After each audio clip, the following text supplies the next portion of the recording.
Joining us on the podcast once again today, a man I can proudly call a returning champion, of course, to this show. Of course, his team through to another Sweet 16 with their 4-1 weekend this past weekend over UCF. Sweet 16s, dare I say, something they're starting to take granted for, over in Raleigh. It's Simon Earnshaw, head coach of the NC State women, joining us once again. Coach, welcome back to the show. Congratulations to you and the pack on another Sweet 16. I certainly appreciated you calling out my stock text I sent out to all these coaches for this interviews. It's why we get along so well. How are you doing here today? It's good to see you, Alex. It's been a while. Yeah, far too Don't long. forget, yeah, we skipped indoors this year. We seem to do that every other year. So I just one time this year. That's funny. I like to hear that. Well, then let's just get right into it because I want to ask you about this season and obviously calling the ACC as I do. I've gotten to watch a lot of your Wolfpack. If I would take you back to that weekend in February or weekend at the end of January, kickoff weekend, where, by the way, talked about this with Coach Ojeda earlier today as well. You look at the final rankings of where you, Ohio State, Tennessee, and Texas Tech are going to end up. I bet by average, it's probably the highest ranked regional we have had non-COVID edition. And like if I would have told you after that 0-2 weekend that your team would be in the Sweet 16 with a shot against the North Carolina team you know well for a chance to get to the final site, would you have laughed at me? Like what would your assessment have been in the moment? Yeah, I mean, we didn't make, I would say, the best start. It didn't feel like it at the time. Um, and we were a little bit of a work in progress. I mean, in hindsight, maybe that wasn't the smartest pick overall, but at the time, it felt good. Yeah, at least when I made the pick. So I think we had a lot of working out to do. I mean, we had Anya coming off surgery, so she was out pretty much from the middle of July until the beginning of January. We had a lot of young pieces that were lacking in experience, and I don't know whether it's just the totality of expectation or nerves, or we were having a hard time not just coming up with a lineup. I think, you guys remarked in one of your podcasts, like, I don't know what the NC State lineup's going to look like this year. To be honest, I didn't really know either. And you can see how it took us a long time to figure out what was best. Um, and so, yeah, I mean that came at a difficult time for us, and we just weren't ready for Ohio State. I would say now, looking back on it, and we had that disappointing match against Texas Tech at the end of a long day. And we were really on the back foot early on. We then traveled to play Texas. I think a lot of people forget that we were down two players for that match and got. I mean, I actually thought we were going to win that at one point when Jasmine was 30-40 in the third set there, coming from 5-2 down against Ovrutsky. Unfortunately, it was Ovrutsky. That's a tough one in the deciding match, but I thought we could have got that one, and obviously Texas were very heralded coming into this season. So I did feel better about the team a week later, but we just had so much to sort through with a young team, and it's something we've had so many parts that we knew coming into seasons for the last heck 6, 7, 8 years. Um, maybe I could have done a better job with that, but yeah, it's trying to predict the future, and we just had to experiment in the real lab rather than on our home courts, and I think we were, yeah, work in progress the whole year. Yeah, no, and obviously now 19-6 into another round of 16. To your point, you've had anchors, Rensheli, Rayetsky, who were connections to. I can't help it, by the way. She beat into my head that that's how it's supposed to be pronounced. So Rajecki out, Rayetsky in. But they were the connective thread to the Rogers and Smith and everyone who got it started for you all at NC State. And now you look at the roster this season. Anya's the lone upperclassman you have on the roster. Period. How much did it feel like a reset for you all? How young is this group? Dare I say, in your mind, are they even ahead of schedule in reaching this Sweet 16 this year? Yeah, I mean we're as young as we've ever been. I think we'd kind of had this generation that we'd supplemented with transfers. COVID being a reason for that because it was the easier place to recruit. Sure. Because, you couldn't do visits. And we'd sort of drawn that out. We had Diana and Priska just be 1 year players for us that kind of compounded it. And I think we had a need where we needed to restart and get back to our core element, which was really 4 year players and having players as freshmen. And so why not do a lot of those at the same time, which is going to get us ahead. I think you actually, if you look at Georgia and A&M this year, they all took a bunch of freshmen right after COVID. And even though in those early years it didn't necessarily propel them as quickly as it could have, they certainly they're doing well out of that right now, right? And some of it was very savvy with A&M, and Georgia was just volume of highly ranked players. I mean, they had 5 or 6 in that class. So yeah, would I say would be ahead? I mean, Anya had 1 year of experience coming off an injury, which was an unknown. Maddie got to play singles and doubles the whole year last year. Christina and Gabby didn't contribute, well, much at all, to be honest with you. I mean, they were here and they were learning, which I think is very important. So they were much more comfortable once they got out there. But yeah, we were very unproven coming into the season, and if you look back at it now, we this ridiculous ACC schedule where we don't play everybody, which is another topic altogether. We got quite possibly the most difficult sequence of opponents. And then if you added our non-conference and the regional, the kickoff you talked about, I think we've managed to really do quite well. We ended up 10-2 in the ACC. Our only two losses were the 2-4 threes that we had our chances at, and I think we have a lot to be proud of, given that we're so young and so untested. And for a lot of them, even though, yeah, you say we're just used to being in the round of 16, for most of them, this is the first time. And we've really, I think Anya, Maddie, and Gabby have really stepped up in the late going once we lost Michaela. Because we also have had quite a few unfortunate player outages, you would call it. That was really, really a tough blow for us down at Miami. Um, they've stepped up, and I think we probably played our best match of the year against Cal right after that. Was in our indoors, which a lot of people are scared of, but the the lighting is not what it used to be in there, so we don't have quite as much of an advantage.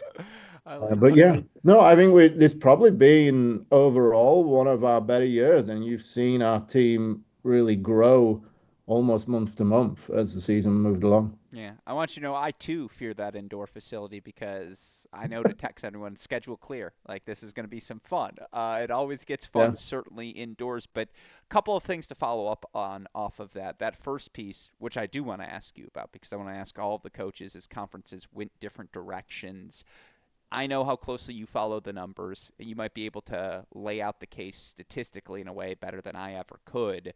But the decision not to play all 16 other teams in ACC women's tennis play, and again, that is how big the conference is now. You would have to dedicate 16 matches to it if you wanted to face everyone. Is that a decision you think the conference should make moving forward?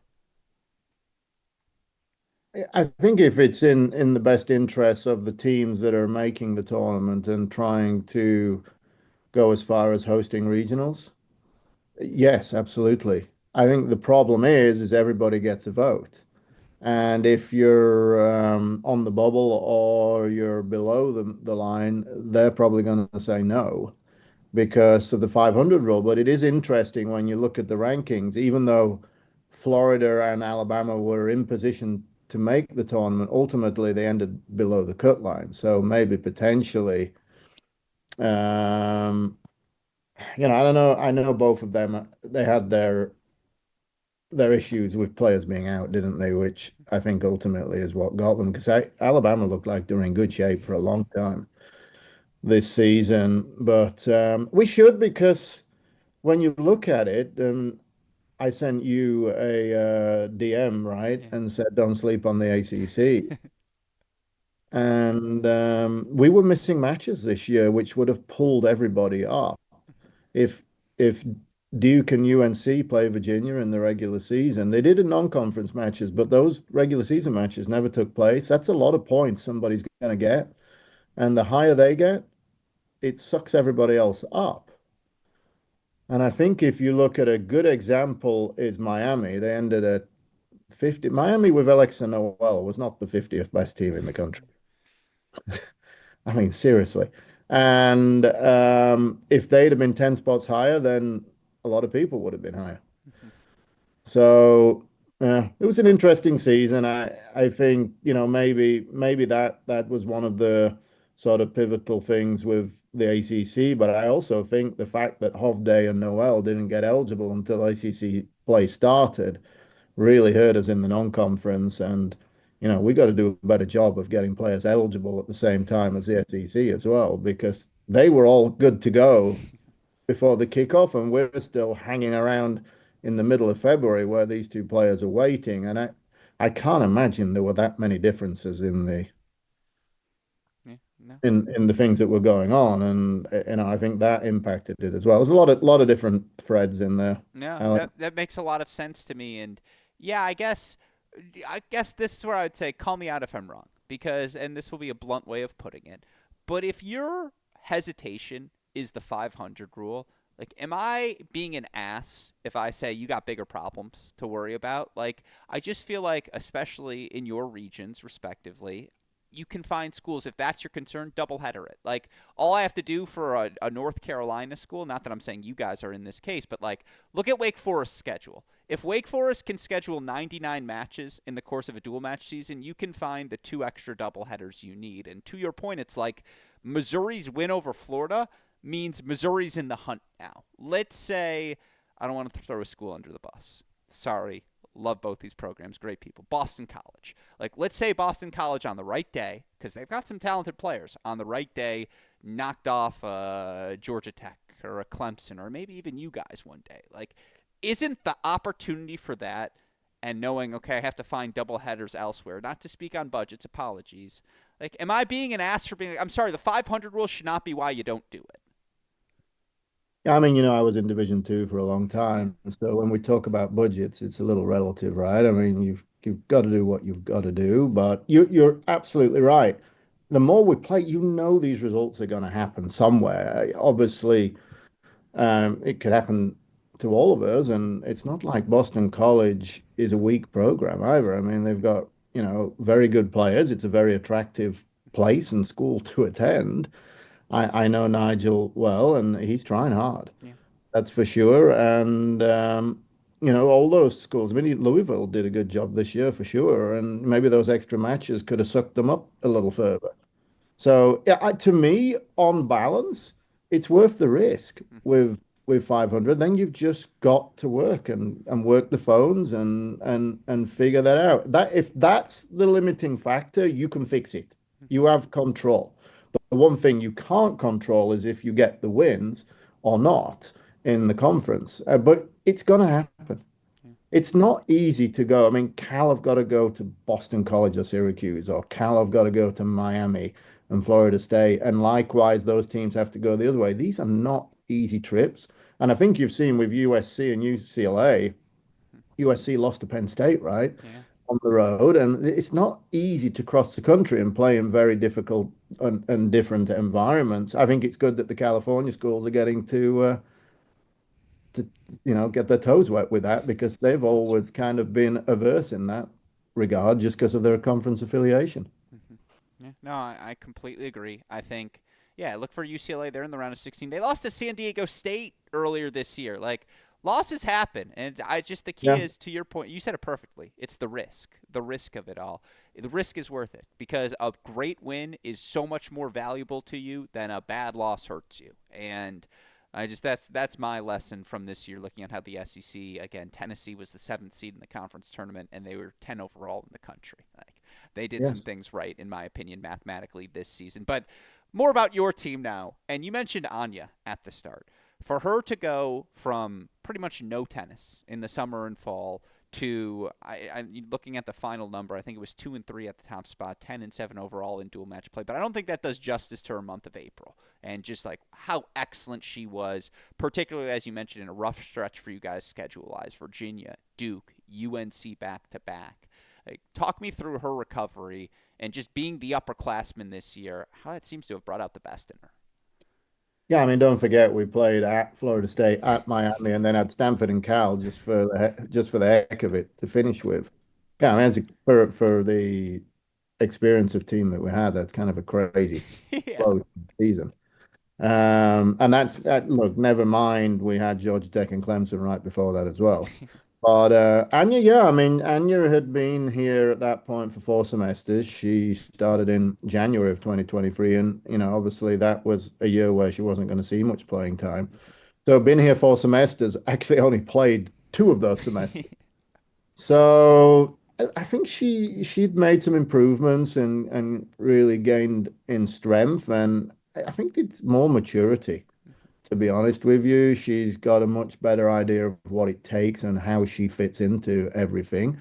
It wasn't easy at the beginning. I think she was, quite frankly, very scared of the ankle.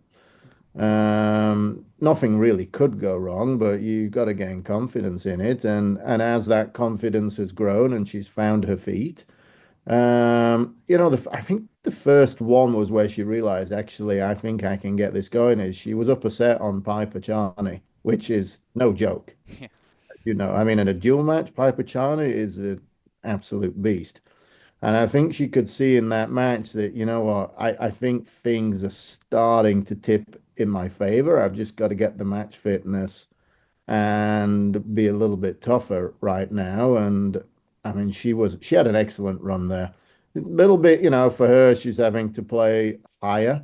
And so that match fitness piece was a tough part, but her ball quality is very good. I think you have to see, she has a lot of RPM on that ball, and she can absolutely hammer the ball with a bit of height, which you don't always see. This match she played against Connie Marr, I mean, I haven't seen many of our players just because you always have that day in you. You think, well, why not me? We have that one, why not us?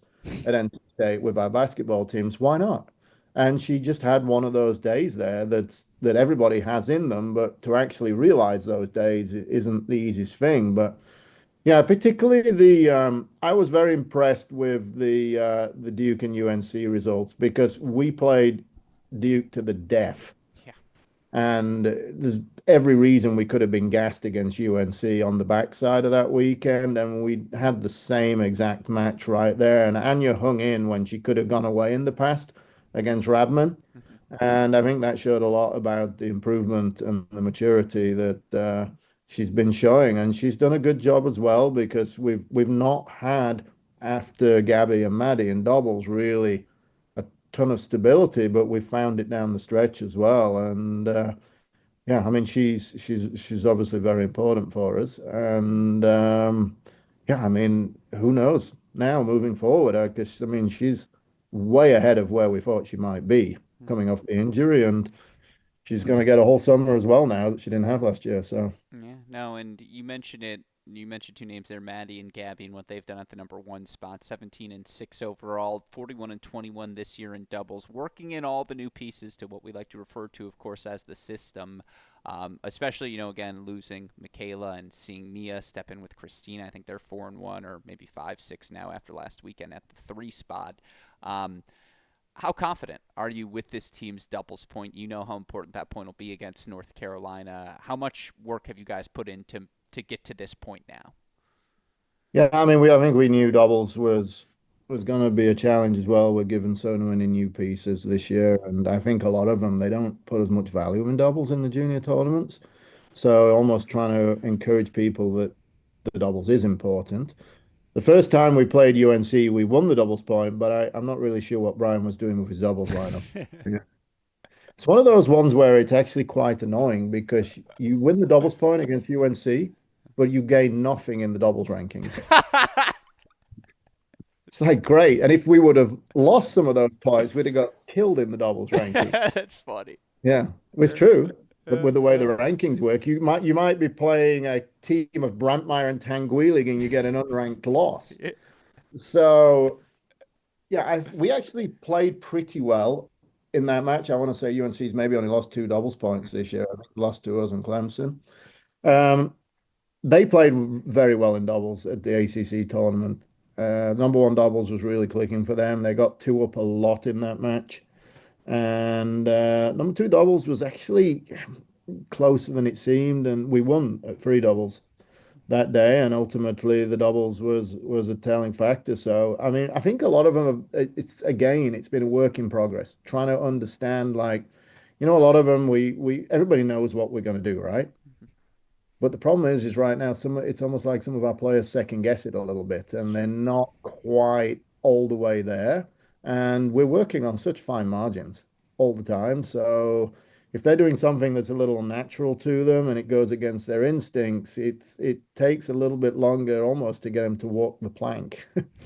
No, makes a Yeah, lot of and, sense. and just have that confidence that they're not, I can get all the way to the end and I'm not going to fall off, but we've just got to go a little deeper and a little longer, a little harder, a little tighter.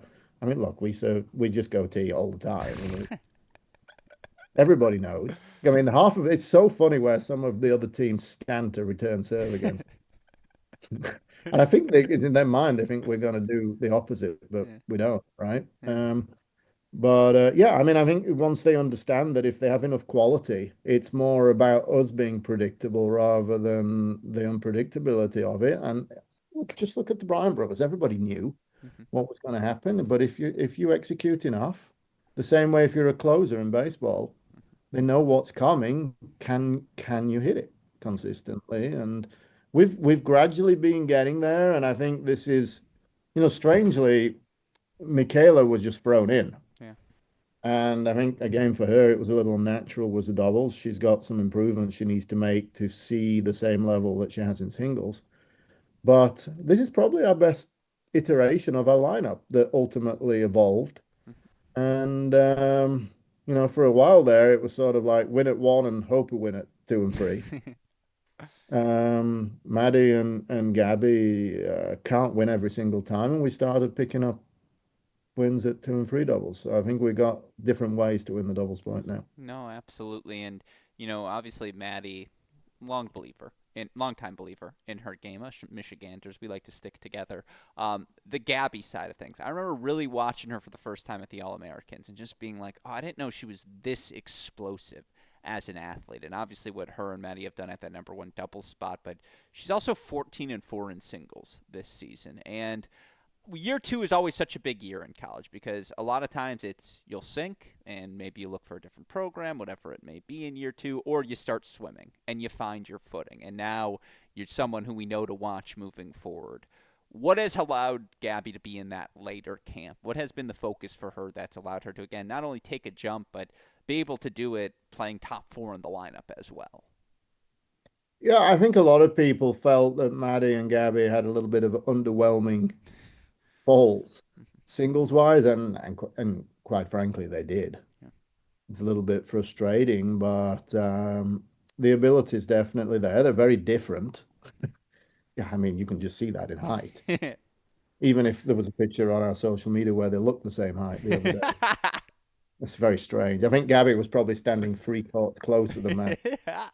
Yeah, but no, I mean they've It's both funny. got. I think you probably looked at the stats that they hadn't updated yet. I think Gabby's 16-4 now, so I mean you're winning 80% of your matches now, playing top three in the lineup. Maddie is 16-5. I mean that's excellent, and I think we feel good about. I mean really, Anya, Maddie, Gabby, we feel really good about that core group of what will be our upperclassmen next year. And I mean, surprised me a little bit. If you look through it, there's still improvement can be made with consistency. I think we've won a ton of free set matches, which is actually how they got us to this point in the season with the two wins, which were again excellent wins. I mean, if you look at UTR or WTN, they're winning up and they're improving right now and seeing the value of the work that they did that for whatever reason just didn't show in the summer and fall. And I think they play hard and they play in the style of our program. They play very aggressive. They're obviously, as a doubles team, you've got a lot of power on both sides of the court. And like you said, Gabby is extremely fast Mhm. and, has that ability to get off the ground that you don't see very often. I remember we played at UNC in the regular season match. In the first game, she hit an overhead where she was moving backwards and to her Mhm. right at I the same remember the time. shot. Yeah, that's funny. Yeah, and you could hear the crowd just like, "Oh, what the heck was that?" But yeah, she has that in her, and I think if we can really refine that and get her to kind of culture that skill a little bit, and she got a very high end. I think you sort of call it high wire at times, Yeah. which the problem with the high wire is you fall off it, you're screwed. Yeah. But, yeah. So if we can really develop that, and Maddie's always had a lot of power. I mean, you know that. She can hit a big ball. We just got to get her to do it much more consistently and effectively.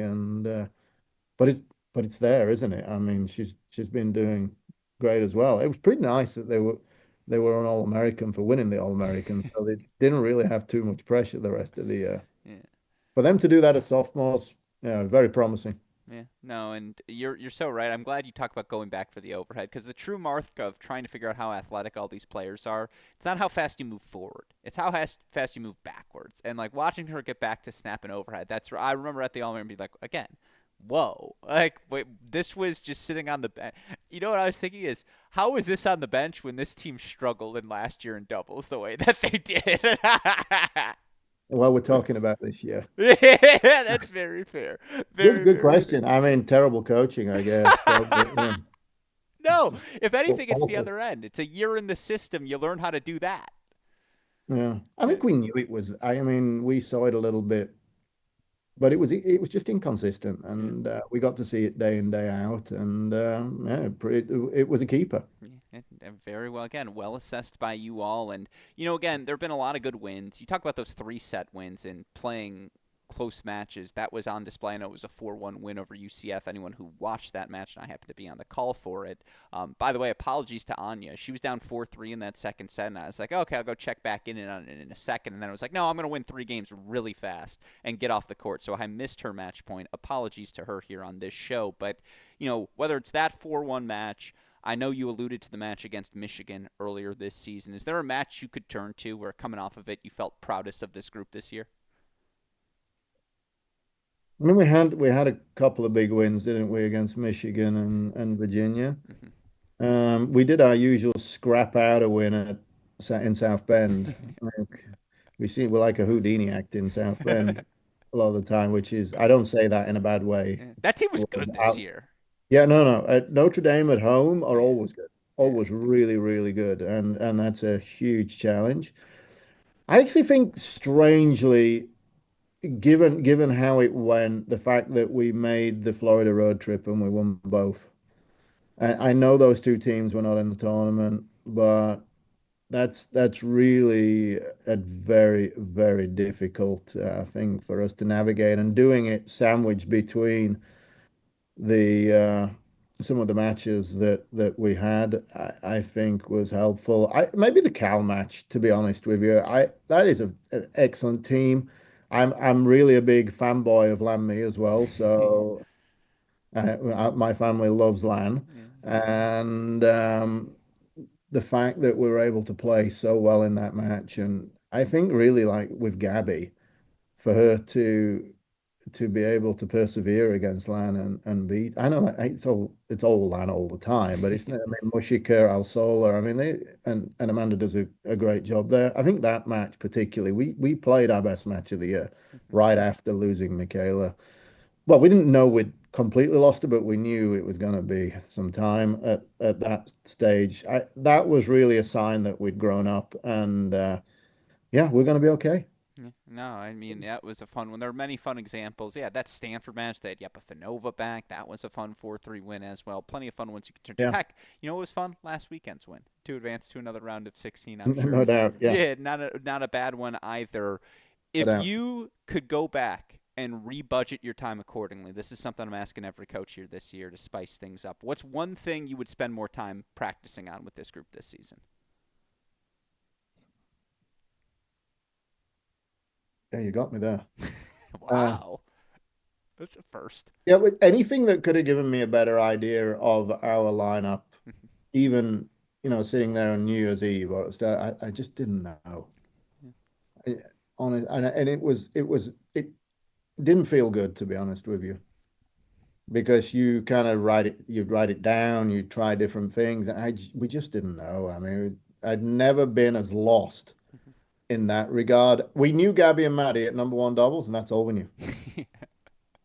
And that's just not a good feeling, to be honest with you, coming into a season. And it just seemed like we kept going through practice. I mean, we knew we had players that could contribute, but we did. So whatever I could have done, maybe we could have had longer and we could have played more in the fall. I don't know with the new. I look. I'm a proponent of the fall NCAAs, but maybe we didn't play enough this fall as we could have, and maybe that would have helped more. Yeah, I mean, maybe we should have played another event, or maybe we could have got more players into those events, or done better in those events and got more matches. I think that would have helped, and if we could go back, yeah, I don't know how I would have manufactured that, but potentially we missed a week or two or an event or so in the fall that could have helped us, but it might not have helped us. I don't know. I mean, I felt potentially coming to season we scheduled too difficult this year, but I think it helped us. So I definitely don't regret that. No, I mean, I mean, yeah, look where you I've guys are always now, look. right?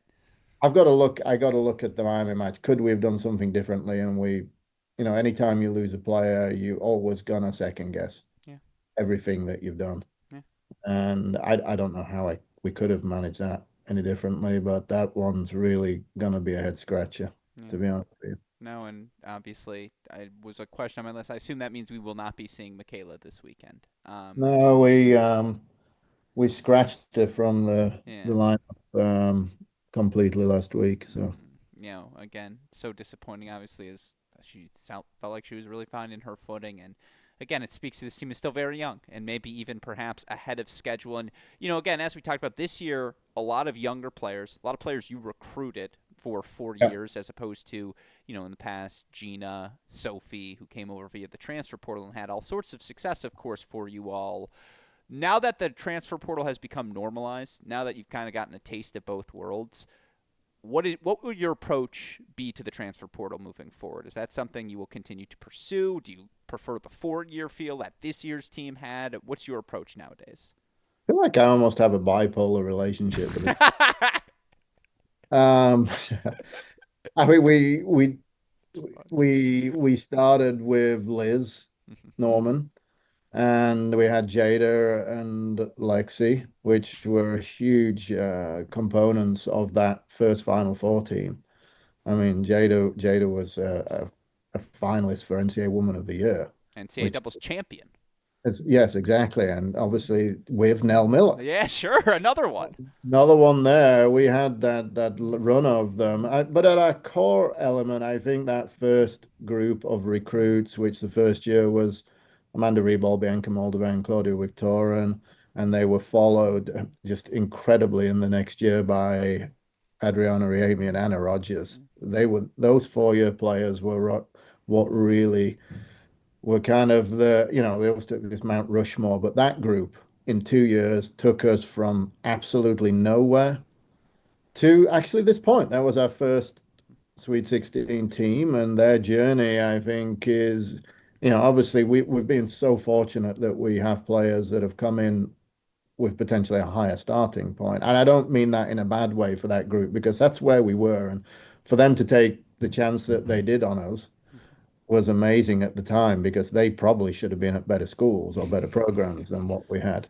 at that point in time. But yeah, I mean, maybe there's a time and for everything. Maybe at certain types in our development, maybe the portal has more value or less value. But I think we really needed to get that reset and start young again. The worry was we were going to take a step back, but No, Yeah, I like that. no, we No, didn't. I mean, I well really, put. really feel good about this group moving forward, and hopefully, that comes sooner as well, No, right? I know. absolutely. No, absolutely. And again, my last two questions for you as it relates, one about your group, one though first about everything else because again, few people I know are as locked into everything happening in the college tennis world as you. Part of the reason we get along so well. I'm going to name the matchups. Georgia Cal, Michigan Texas, Auburn Duke, Stanford Oklahoma State, Virginia, Tennessee, LSU, Ohio State, UCLA, Texas A&M. If you were not busy with your own match here this weekend, which match would you lock in on and why? Oof. A lot of good ones. Yeah, we have our own family bracket. I'm going to brag about myself right now, I right? No, love no it. money involved here. Let's just be clear. Okay. But you're not going to believe this. I actually picked the round of 16, Did you all 16? all 16. Did Yeah. you get Boise State over Baylor, or did you No, miss I didn't that get. one? I didn't get Boise State over Baylor. I'm good friends with Mark Byers as well, and I picked Ole Miss to beat Arizona State. Oh. But those were my two misses. But I had to pick that, Yeah. right? There's certain things where you can't be objective, and I really felt that Mark was potentially going to get that one as well. I mean, it was very close in the doubles. I would say, oof,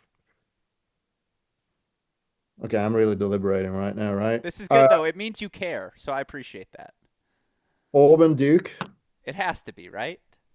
got to be close. Yeah. And Michigan, Texas. Ooh. I know you don't want to hear that, but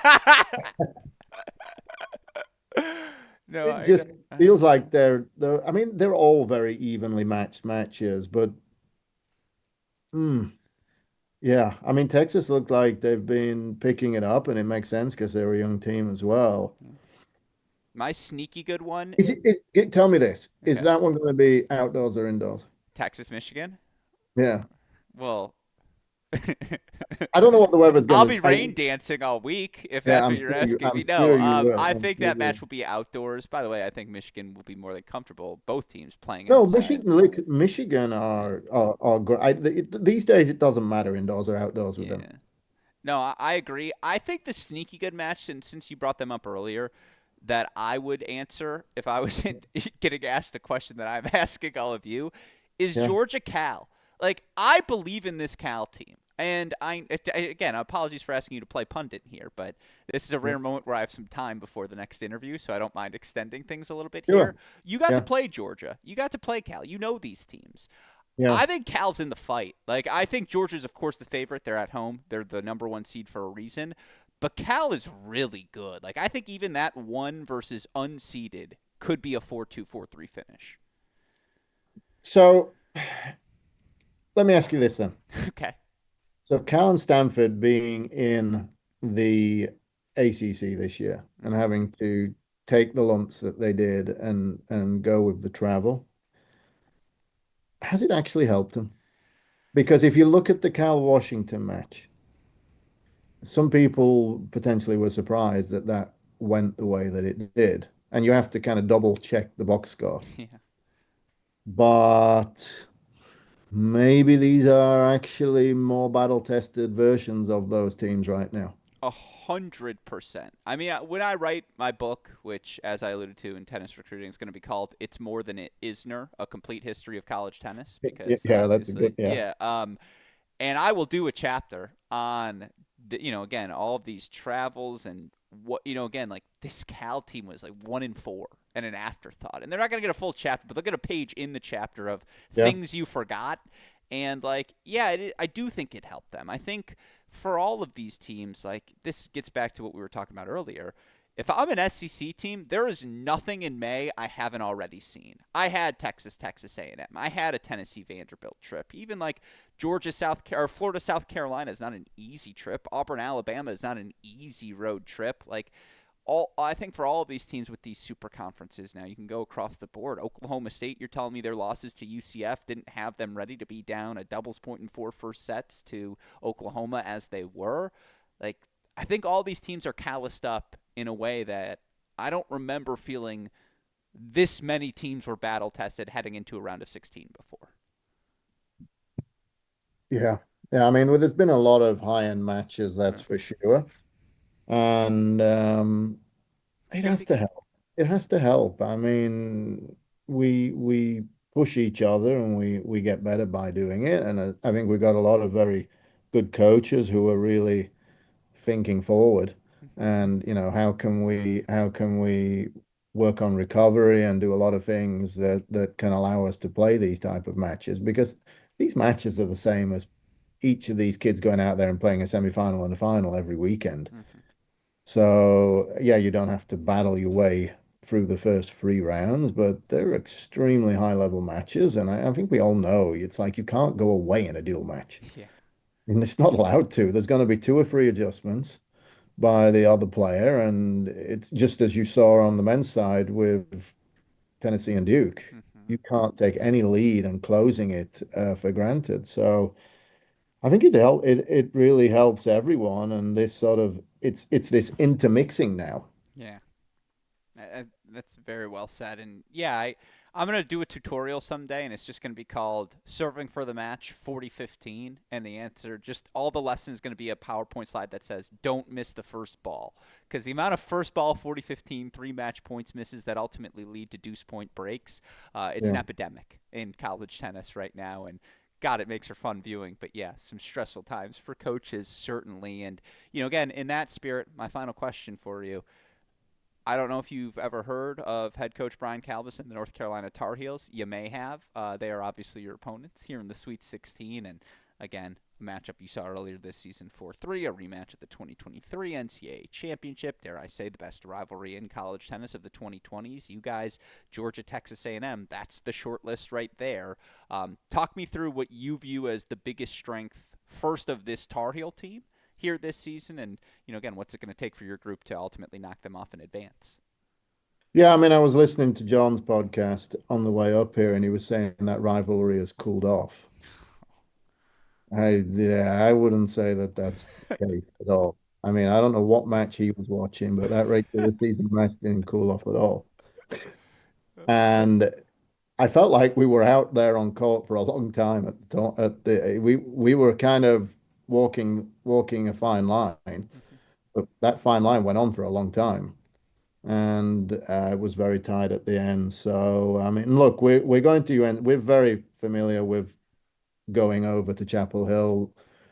They have the regional over there. They had the sectional there. So it's a place that and they have a really nice facility. It plays in a good way. It's not one of these places where the courts are lightning fast or you're just like playing in mud. So I think the quality of tennis will be at a good level. Probably, of all of the super regionals, you're going to see, well, we're going to have a hard time beating the number of people that they get there. I mean, even that final where they talk about that they were outnumbered by us, I think ours were just louder than theirs, realistically. Because I remember standing there thinking, oof, there's going to be a lot of blue here for this match. And then all of a sudden it got loud the last. Our people tend to show up late. They're early. Um, but yeah, I mean, it's unfortunate. I mean, we got flipped down in the draw, and that's what basically Ohio State beating Michigan really scrambled everything. But yeah, I mean, why not? I mean, it's certainly not logistically difficult, and we're very familiar with all of them. We've got quite a lot of players that are similar ages as well right now. So let's go again. I mean, we can we do better against them? Yes. Can they do better against us? Absolutely. Do they know what we're going to do? I'm pretty sure they do. I'm pretty sure. I mean, I think that they flipped Evans and Radman in the lineup. I think we expected them to do that as well. So it's going to be the similar matchup to the regular season match. And yeah, I mean, I think the main thing is hopefully we're up for it. And if both teams can play their best tennis, then okay. Yeah, It'll be what it's going to be. I like that. I'll make the same joke with Brian, who I think is actually my next interview. He actually Yeah. told me he's going to throw Zink Brantmeyer at you at one, just to just keep you off. You can't play the same doubles lineup again, so he's always got to throw something different at you. Brantmeyer and anybody is probably going to be a handful, that's for sure. Yeah, no doubt about it. And I again, mean, coming off her injury, I mean, she's been very impressive this year. it's her, Anya, like again, serious injuries. They weren't just like light injuries. It's like serious injuries, and both of them are playing as good a ball as Anytime, we'll see. anytime the knife is applied, Yeah. there's an unknown, right? Yeah. No, because it's why I try to avoid it as long. We had a joke in the Gruskin household that none of us were athletic enough to tear an ACL, and lo and behold, like just I could not be explosive enough for a knee to do anything that would jeopardize it. And then my little brother tore his ACL the week of his college graduation, so we found out it was possible, which was again proud moment for us. All of that is to say, always take some pride in watching the NC State Wolfpack compete because certainly getting the chance to call the ACC as I do all year, uh, it's been fun to watch this young team mature so quickly and be ready for this moment. And yeah, Jay's crazy. Anyone who thinks this rivalry has cooled off, like just watch one match between you two. Go to that action in Cary and tell me that this isn't a rivalry. So head coach Simon Earnshaw, obviously, good luck to you and the pack here this weekend. Always appreciate the opportunity to get the chance to chat with you here on this show, and hopefully, I will see you and the team down in Waco. Yeah, it would be the chance would be a fine thing, Alex. That's for sure. Appreciate it. Cheers. Record